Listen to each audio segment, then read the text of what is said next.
All right, today we're gonna look at some basic slab building techniques.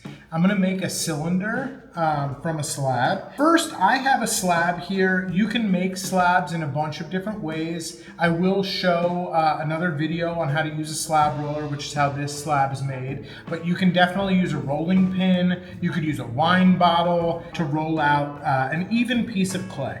I'm using something that's about 1/4 of an inch thick today. That makes it a little bit easier to work with. So the more advanced you get, the thinner your slab could become. I would suggest starting somewhere around 1/4 of an inch. So because this slab is rolled out on a slab roller, it is incredibly important that I compress it. I have 2 tools here. So this is just a metal rib from any starter pack. This works really well. When I use this, it's a little bit counterintuitive. I usually use the round side and not the straight side. So when I'm compressing, I hold it at a very acute angle and I compress with the round side. This doesn't leave any lines behind. If you use the flat side, you'll end up leaving lines behind. So make sure you're using that round side. I like to compress in multiple different directions. So I'll go sort of horizontally, and then I come back diagonally, and then I will end by going over vertically. And I'm pushing pretty hard here. Little tip for everybody, if clay accumulates on your rib, please don't drag it through your hands. It will cut you like a paper cut. It's important that you compress both sides if you're using a slab roller. If you're using a rolling pin, it's compressing the clay for you. So just keep that in mind. This is one of my favorite tools. You can get it at any local hardware store. I'm sure you can order it online from a bunch of places. It does 2 things. It's sort of a wallpaper tool, but it also is for edging. You can find it in the paint section at your hardware store. And I use this much like I use the smooth rib, but this makes my job so much easier. So I'm gonna drag this across horizontally. I'm gonna come back diagonally, and then I'm gonna go vertically.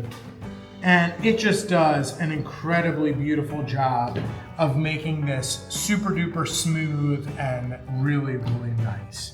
Whenever I'm working on a template, I usually start by working in newsprint. It's easy to cut, it's easy to manipulate. Obviously, working with clay, I'm a pretty visual, person, and so I can sort of take this and turn it into, what I'm going to be making and sort of get an idea of scale. You can even use this as your template, but after a couple uses, this will get really wrinkled. So I have transferred this to a sheet of tar paper. Tar paper is the material that's underneath of like an asphalt shingle roof on a house. You can get it at any hardware store. It's waterproof and it's also structurally sound. So this is really nice because when we go to cut out our template, we can sort of put pressure against this and it will hold its structure, making it easier for us to be really precise.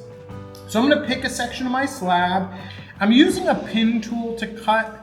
I'm gonna apply a little bit of pressure to my template and I'm just gonna cut along the edges.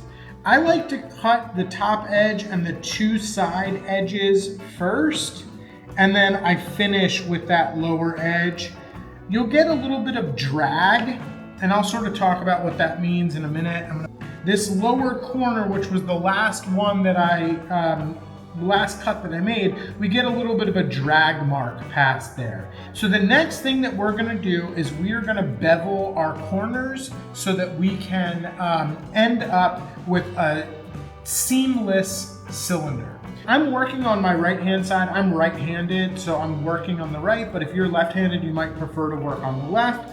I'm placing my thumb at the bottom of the slab, and I'm cutting at approximately a 45-degree angle through the slab. My thumb kind of keeps my clay from dragging, but I'm gonna remove this, which leaves the little wedge behind. I'll kind of put that out of the video, but you can see that I have a good 45-degree bevel. All right, now I'm gonna place this where it was, and I'm gonna turn this over like I'm turning the page of a book. This is the way that makes it easiest for my brain to make the bevels so that they're opposite, so that they come together. But you can sort of figure that out for yourself. But again, if you turn it like the page of a book and do the exact same thing on the other side, they will meet up properly. So I'm just beveling this edge as well. All right, so now I need to join my two edges together. To do that, I like to use a serrated rib. I'm gonna score that bevel really well.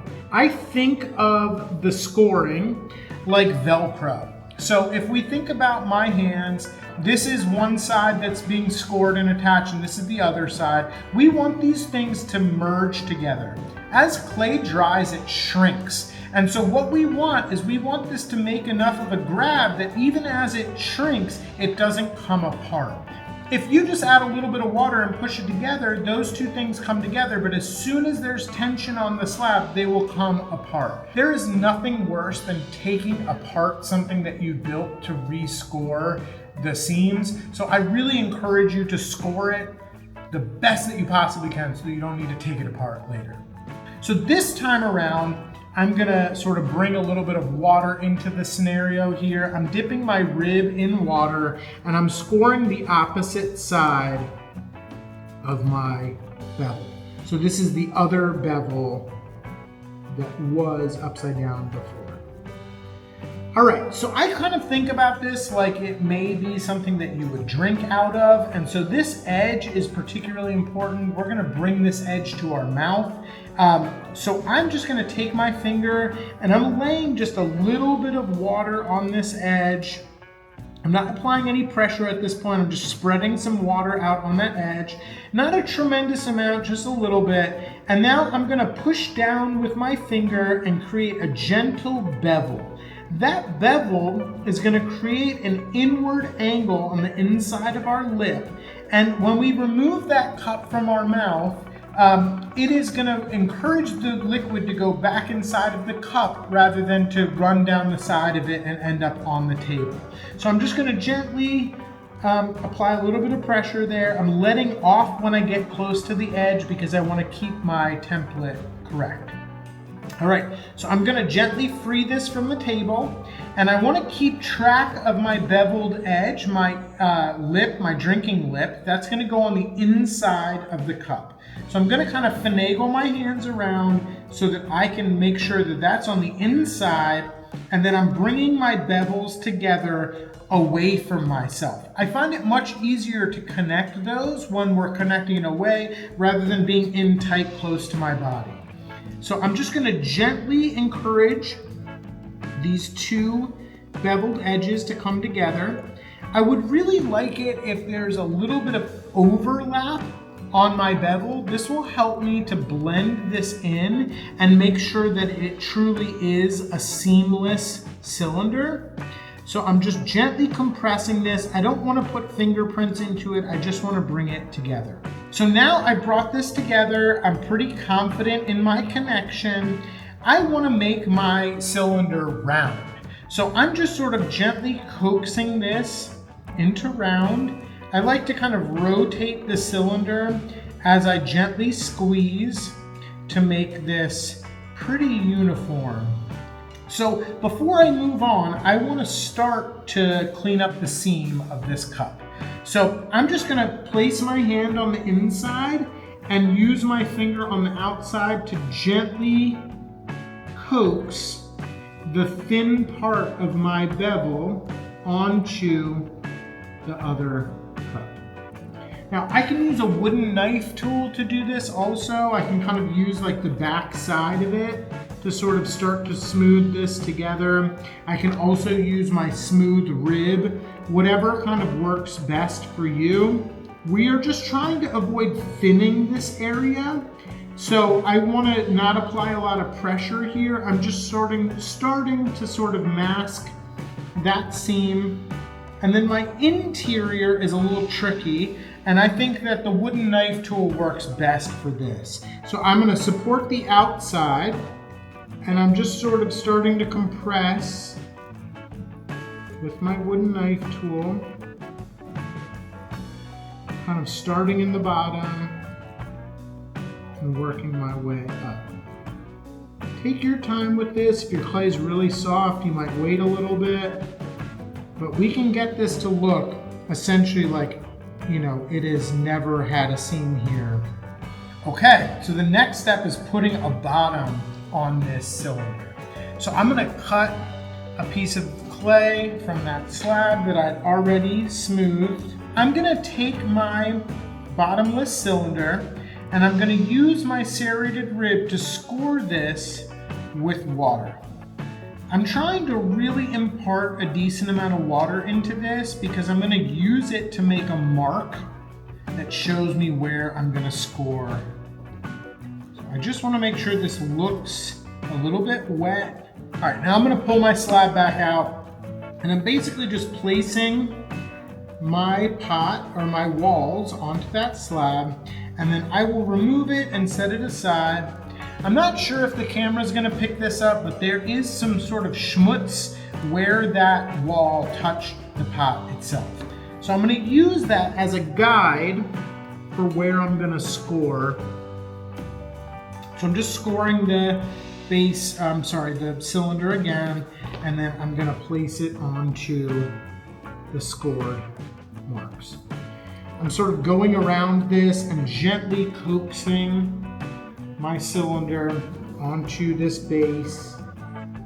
I really want to see a little bit of extra material coming out around the bottom of the pot, but I just really want it to sort of be oozing out so that I get a really good connection here. So now we have this big plate on the bottom of our cylinder.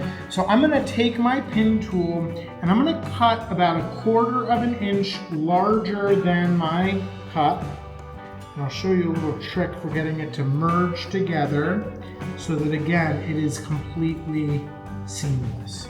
So we're gonna just free that from the table, make sure that our bottom is very well attached, make sure that this is round. And I'm using my wooden knife tool. I'm using this straight edge of my wooden knife tool to then come in, and I'm placing this blade parallel to the wall of my pot, and I'm gonna be dragging this around the base of my pot. I can do this a couple times, removing this material slowly and sort of almost removing and merging at the same time. Rotating my cup. I'm being careful not to be too rough with my cup.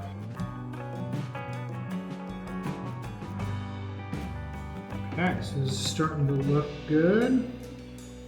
Okay, so now you can see that my pot is very hard to differentiate where my floor and my pot are, but we can also take a rib and clean it off and just sort of compress the surface of our pot. The last couple things I want to do to this before I would make any other embellishments is I'm going to take a completely squeezed out sponge and I'm just going to hit the outer portion of the lip so that it is not physically sharp. And this is the thing that we're going to bring our mouth to, so we definitely do not want it to be sharp. And then this bottom corner is also very sharp. So I'm just getting my thumb a little bit moist and I'm just compressing this lower corner. This gives me like a little bit of a kick up and it really makes the bottom of my pot look nice and finished. So that is the foundational cylinder. This can be turned into so many different things. We can sort of take this idea and think of it as like a modular part that would be built on. There's lots of different things you can do. Like I said, start out with a thicker slab rather than a thinner slab. And as you become more and more comfortable, you can make your slab thinner and thinner if you'd like. In the comments below, let me know if there's any demos that you'd like to see for hand building. This is one of my favorite parts of the process and I'd love to share more.